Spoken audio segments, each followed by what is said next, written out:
Why favoritism happens in families, dear parents. How can we help our kids feel equally loved? Hello to all the amazing moms and dads out there. Most of us carry the heartfelt intention to love and treat all our children equally. Right? Yet, sometimes, children still perceive some form of favoritism within the family.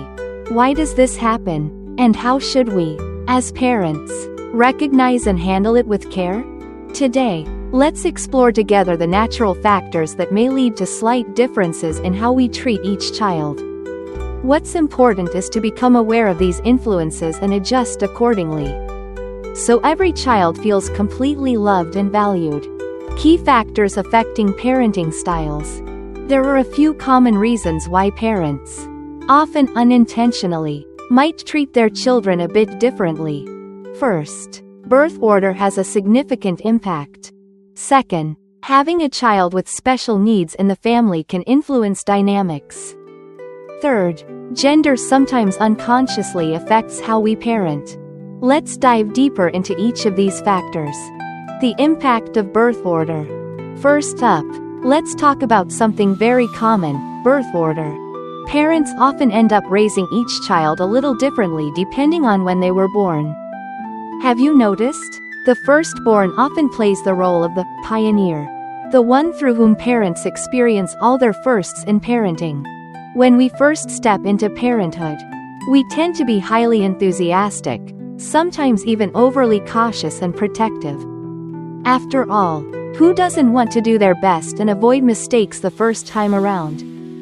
Parents also often have more free time to devote to the first child, reading countless books, patiently explaining everything, and recording every precious first smile, first step, and first word.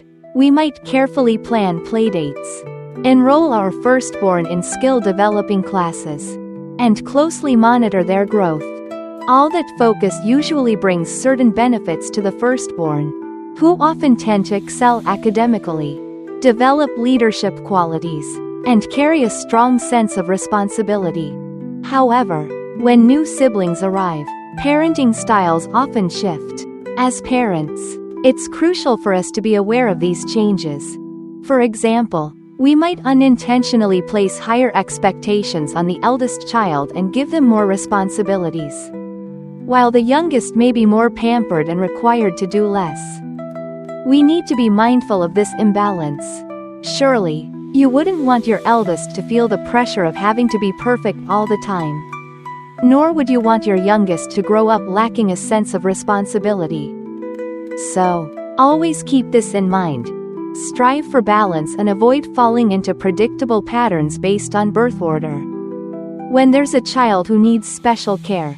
Next, let's talk about a situation that's also quite common, when a family has a child who requires more attention due to special needs.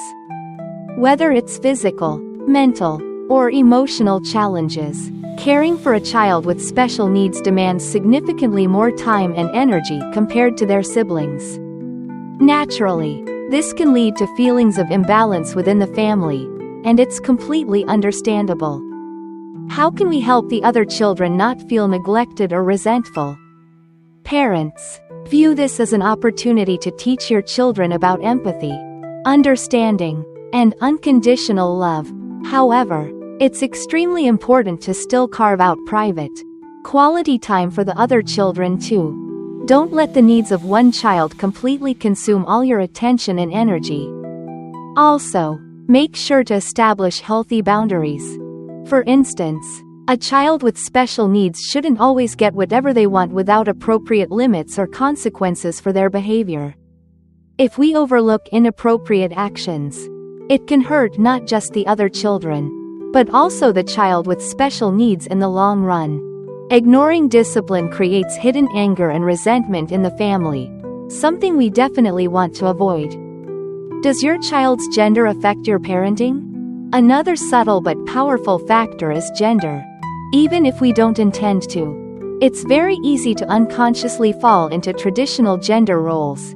A simple example: have you ever assigned yard work or garbage duty to your sons, and dishwashing or folding laundry to your daughters, almost automatically? Instead, a better approach would be to let all children take turns doing different chores. Or even have a weekly sign-up system, especially in larger families. As long as the tasks are age-appropriate. There's no reason a girl can't mow the lawn. Or a boy can't help fold clothes. The important thing is that they learn skills and responsibility, not reinforce stereotypes. Gender differences can also affect parental expectations regarding emotions. Some parents feel uncomfortable when their sons cry but are more accepting when their daughters shed tears.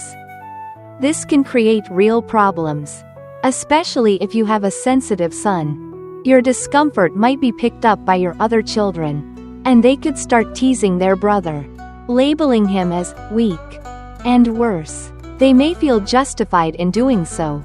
Therefore, we must be very careful not to fall into gender biases when raising our kids.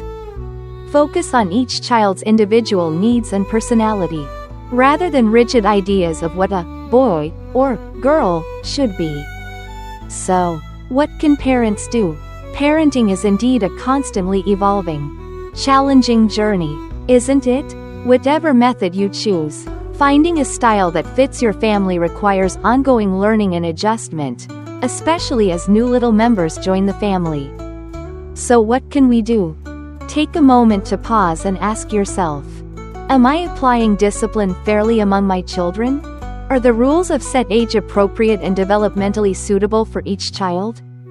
Am I unintentionally falling into traps like expecting too much from the eldest? Being overly lenient with the youngest? Or reinforcing gender biases? There are some factors we can't change: birth order, gender, or special needs, but what we can control is the environment we create. We can work hard to build a family atmosphere where every child, without exception, feels loved, valued, and respected equally. Final thoughts. I hope these insights will be helpful to you on your journey of parenting. A journey filled with deep love but certainly not without its challenges. Wishing your family lots of laughter, warmth, and understanding.